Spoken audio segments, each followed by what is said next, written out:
Most people think feeling your emotions means you're crying, you're venting, maybe you're even being dramatic. If you feel like you're stuck in this loop, you might not be feeling your feelings. In fact, you might actually be resisting them. And that's the difference between processing emotions and being run by them. So in this video, I'm going to show you exactly how you can begin processing these emotions, because it is required for the healing journey. Chances are you've probably told yourself that these emotions are not safe. And you might have tried to protect yourself from these emotions. And when I was on the anxiety journey, I used to get these feelings of impending doom.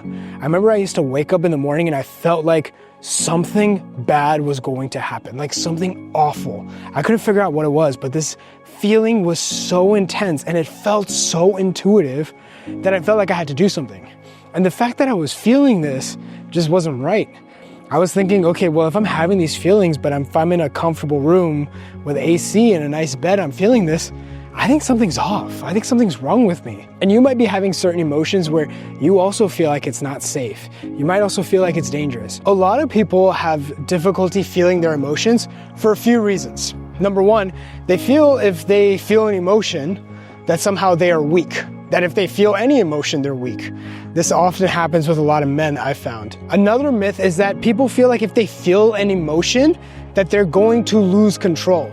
Sometimes it's an emotion, sometimes it's a sensation, sometimes it's a physical symptom. If I feel it, I'll lose control. Now, the third myth that people have is that if you're talking about your feelings, that somehow you are processing them. And that's not the same thing. And then my favorite myth of all, that if I should be feeling it, then it'll go away. Now, I'm gonna show you exactly how to process these feelings. But before we do, it's important to understand this one thing, which is when you are feeling a sensation, you're not judging it, right? So one of the things that's prevented people from feeling a feeling is that they feel like it's dangerous, they feel like it's unsafe.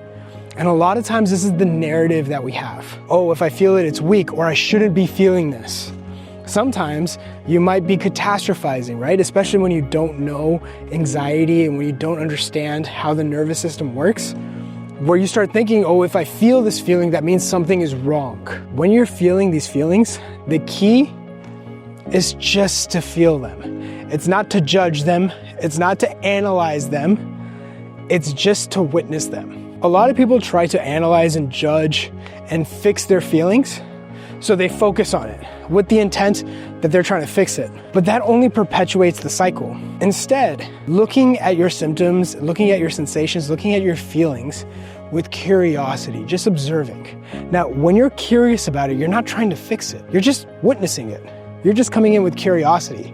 It's a subtle difference here.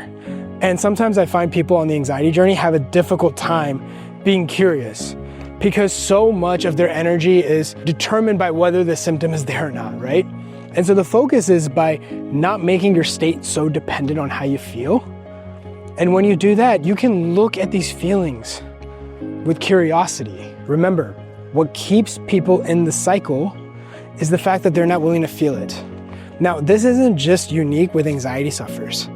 You can find this with people around the world, even non-anxiety sufferers. People that, let's say, binge eat. People that, consume alcohol more than they should, more than a healthy amount. Sometimes they're doing that to avoid a certain feeling, right? They're doing it because they're still technically running away from something. And what that thing does, whether it's food, alcohol, cigarettes, whatever it is that they're using it as a way to cope. They're using it as a way to numb. So once you're able to feel your emotions, you'll be able to see this with other people. You'll see other people using certain things as a coping or managing strategy to avoid feeling something. And often it's something they're running away from. And if you can understand this principle of how to feel your feelings, especially while you're on the healing journey, it's gonna help you for the rest of your life. Now you might be thinking, okay, but how does this affect recovery? How does feeling my feelings help with recovery? Once you stop trying to fix this, once you let every emotion come up, no matter what it is, you're telling your nervous system that this feeling isn't dangerous. See, what happens is when you're running away from this, you're teaching your nervous system something. Every action you have, there's a consequence to it. And the consequence when you're running away, when you're fighting this, when you're resisting this, when you're numbing this, is that you shouldn't be feeling this. And this keeps the anxiety cycle alive. Remember, Feelings, emotions is just energy in motion. And when you're in this sensitized state, your nervous system is having a lot of energy, right? The fight or flight mode is high when it comes to energy. Body needs to burn it off. And so it burns it off through symptoms, through thoughts, through emotions. But if you're bottling it up, you're preventing yourself from experiencing it. And so what happens is that it gets stuck in your body. That energy gets stuck.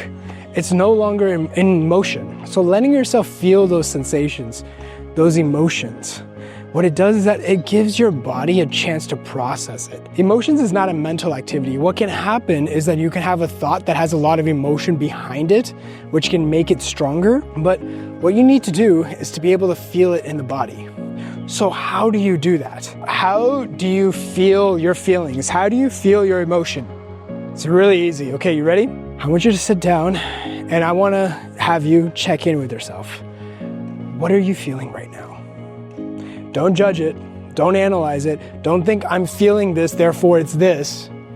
All you have to do is just come in with curiosity and see what comes up. Just see from curiosity. Let the emotion come to you. When that emotion comes, label it. When we're helping people on the recovery journey, we just tell them to label every emotion with anxiety, because when your nervous system is out of whack, it's just better just to throw it under one umbrella and just say, okay, I'm feeling this, label it. But once you get better, you don't even have to label it with just anxiety. You might have feelings of shame. You might have feelings of guilt. This can be with any emotion, sadness. Just feel it. So step 1, feel it. Number 2, label it. Number 3, sit with it, okay? It's no different than a panic attack. If you're able to overcome panic attacks, it's the exact same process. What do you do with a panic attack? Nothing. You let it pass. It's just adrenaline burning itself off. How do you feel your feelings? Nothing. You just feel the feelings, and it's just energy in motion, and you just let it burn itself off. That's it. That's the medicine. That's the cure. Just feeling it, processing it, not avoiding it, not distracting yourself, not numbing it, sitting with it, feeling it without causing additional fear. Feel the emotion and just self-regulate. Just let yourself feel it and just let it pass on its own. So try this right now. Sit with your emotions, see what comes up, and let me know in the comments down below. And I'll do my best to respond to as many messages as I can. Again, that Fearless ebook is down below. It'll really help you with these principles that I'm sharing with you in this video in a more consolidated way. And if you want to apply for mentorship, link is down below. I'll see you in the next video.